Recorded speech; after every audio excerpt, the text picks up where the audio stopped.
What's up, everybody? It's your boy Nasho, and welcome to COOLIN TV. Now, Katt Williams and Shannon Sharpe got the internet in a frenzy right now, y'all. So they got over 10 million views on that Shannon Sharpe and Katt Williams interview in the past 2 days, all right? It just released 2 days ago. It already hit 10 million views. So Katt Williams had a lot to say on the interview, man. He mentioned so many people, a lot of comedians, you know, just straight up cutthroat with everybody, all right? He's spilling the beans on everything. So he was just going crazy on everybody. And there was a list of celebrities that he mentioned, and they actually responded. So in this video, y'all, we gonna go through that list of celebrities that responded to Katt Williams on that crazy ass interview, man. I loved it, man. Shout out to Katt Williams, bro. All right, and a lot of people saying he telling the truth about everything. People starting to believe Katt Williams just based off a lot of people responses. So we gonna go through these, man. We gonna start with Kevin Hart. So I'm gonna play a little clip of what Katt Williams said about each individual on this list, and then we gonna go to their response. So starting with Kevin Hart, this is what Katt Williams said.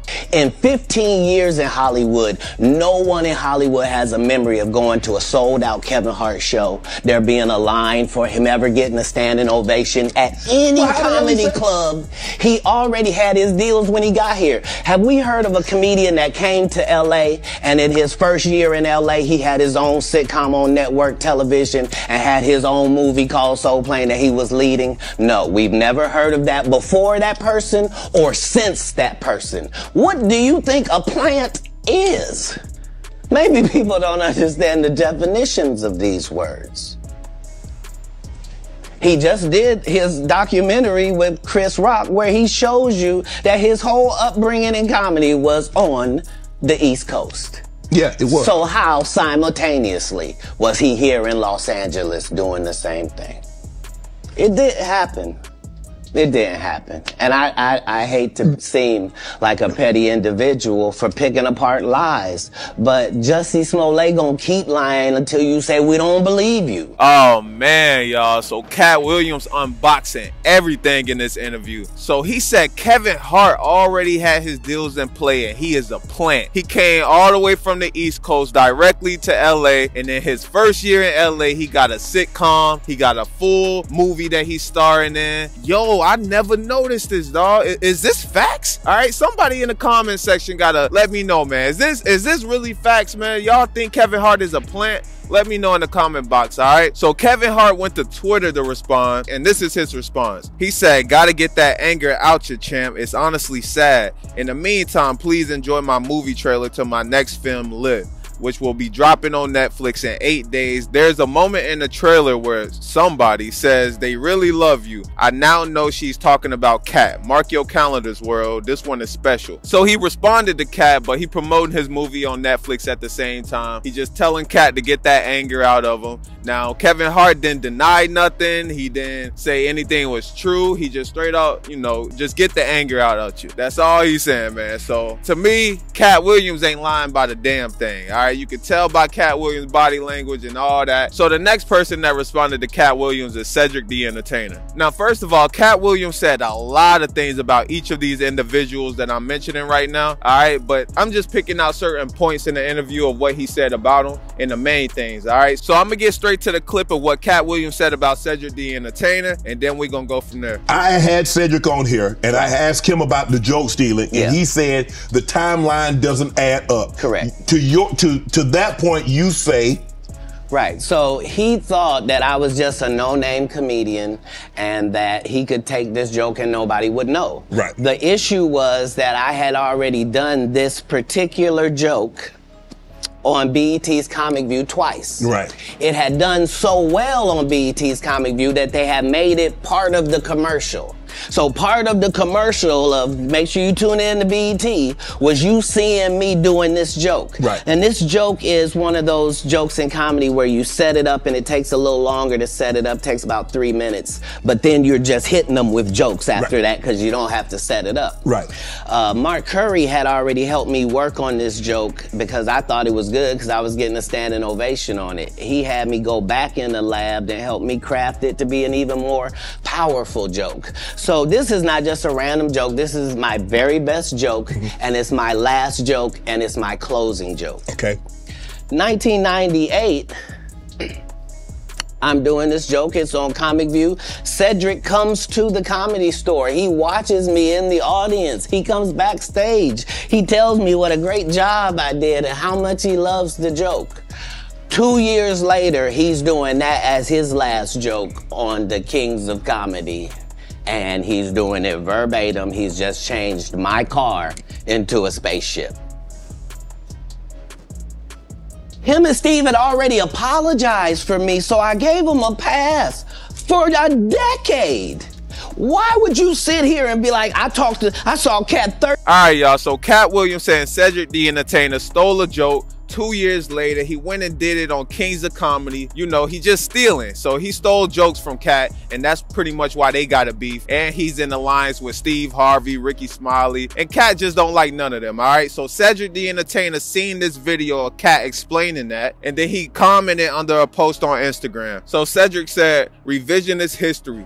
Regardless of whatever Katt opinion, my career can't be reduced to one joke Katt Williams claims as his. I've been over 40 movies, my specials and brand speaks volumes for I Am. The people I have put on, including Katt in the Hat at the Gibson Amphitheater. So he's saying in this comment that he put on Katt in the Hat. And if y'all don't know Katt in the Hat, you know, Katt Williams explained that in the interview. He said that was his first name before he went by Katt Williams. But if y'all watch the interview, he said Disney gave him a cease and desist letter for him to change his name. He couldn't use Katt in the Hat. And that's what Cedric talking about right there. So the next person we moving on to is Rickey Smiley, all right? Now, Katt, he goes off on Rickey Smiley because of the whole next Friday Santa Claus and a pimp, you know, Money Mike thing. So we gonna get into Katt Williams' clip on that, and we'll be right back. No studio has ever lost money with me on the script. How? That's why I'm saying, that's why I can't let Rickey Smiley say he was supposed to play Money Mike, because I wrote the words for Money Mike. I designed the hair for Money Mike. I collaborated with the wardrobe department and made outfits to make sure that no one in America would be wearing what Money Mike was wearing. I told him to go get the Prowler. I then told him to paint it purple. I told him don't have an actor at playing a pimp. We could get an actual pimp, Archbishop Magic Don Juan, to play. Like, I did far too much work for somebody to come years later and try to tag along just for their own self-aggrandizement. Comments that Katt Williams made, whatever. I can't speak on behalf of the other comedians, but the only thing I can speak for is myself. Katt made some comments on Shannon Sharpe's show about when I was on Shannon Sharpe, was telling him the story of some of the behind the scenes from Friday After Next. Let's start with that. When I went out there, let's just go back. In 2000, I was the host of BET Comic View, and in the season 2004. I also worked on this show called Live from LA. That was my first job with BET, and that's where I met Ice Cube, if I'm not mistaken. And Ice Cube was like, man, hey man, I like your work. I want to do some stuff with you. I want to put you in some movies. And Ice Cube started putting me in movies, which really helped my career. I was in All About the Benjamins, but of course, when they changed the ending of it, that part didn't make any sense. But then he put me in Friday After Next. And just for clarification, I went out to audition for Friday After Next as Money Mike, not the Santa Claus. And that is the honest God truth. I had no reason to go on there and to go on Shannon Sharpe's show and lie about any of that. That's what I auditioned for, was Money Mike. And I guess the producers, Cube and everybody saw something different. And I think that Money Mike character, Special K, was going to come off as kind of like just a guy who was hanging around in the strip mall, who was just kind of being annoying, and almost like a crackhead type of character. That was right. Just, so I guess when Katt Williams did it, they added the whole pimp twist to that character, which was actually a better decision and made it funnier. Cause ain't no way in the hell I could have executed that role like that. And I'm glad that they made that decision and they put me in a Santa Claus role, which was actually perfect. So when I got back to LA, they said, hey, your role has changed. You're going to be the Santa Claus. And here's the Santa Claus suit. Put it on, and here's your lines. Sat in the trailer, went over the lines, went over my stuff with Cube, and the rest is history.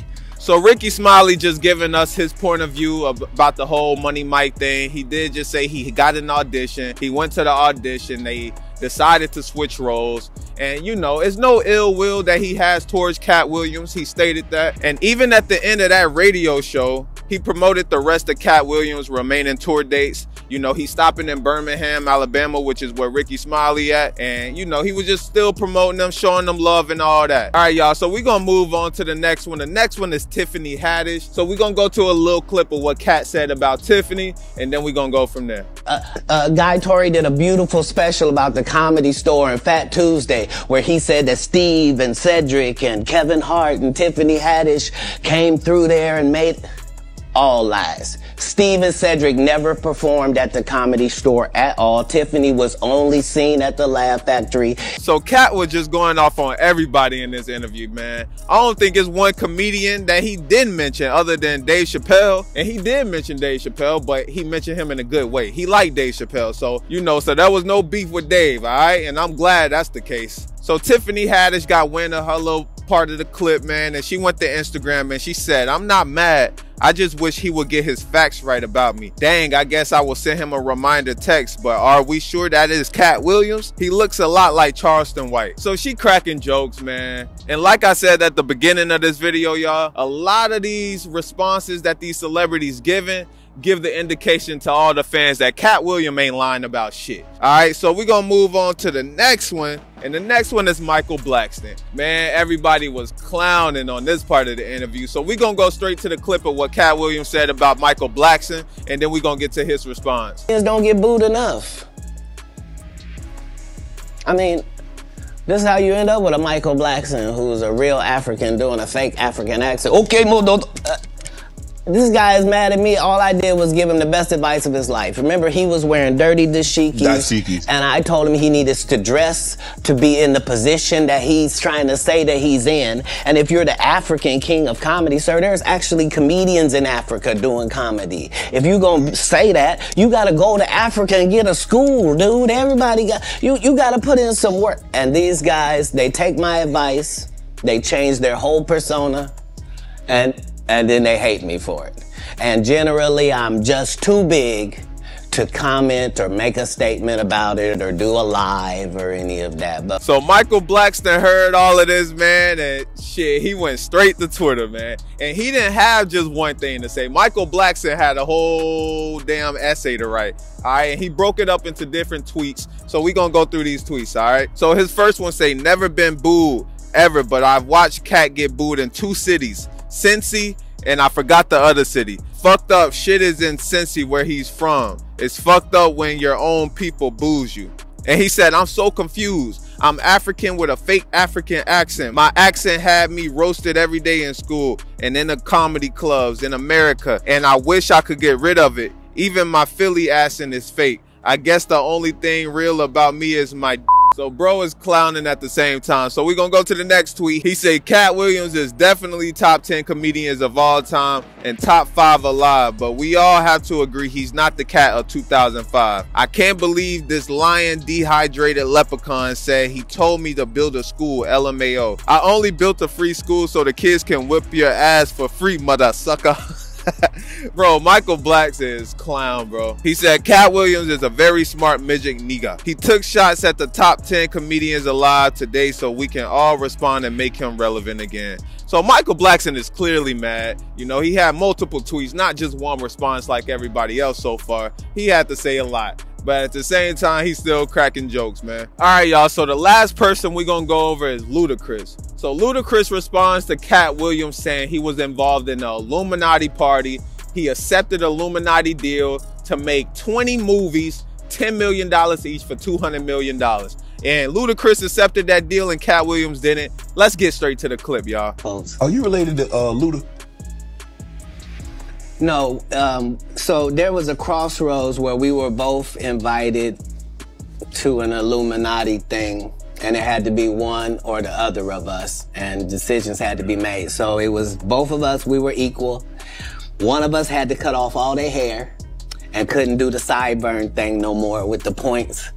And the next person they said was going to get $200 million because they were going to pay him $10 million a movie to do 20 movies. And that's how the conversation happened. One of those persons turned out to be Ludacris, and the other person turned out to be Katt Williams. Now, one person ended up with a light-skinned, ugly-faced wife that's never done it. Remember I told you that if I say that, it applied to 7 people? Yes. It's part of what they give you. Okay? I didn't get it. I'm not mad about it. How much money they give? 200? Sir, Fast and Furious is on what number right 10. now? 10 million. 200 million. I might need to get me one of them old women look the same. That's what they all end up saying at the end of the day. Kevin told you he wasn't gonna wear no dress until they offered him the dress, and then he put it on. And what did he say after he wore it? I made my own decision. Duh. But you didn't make it before they brought it up, did you? It's okay.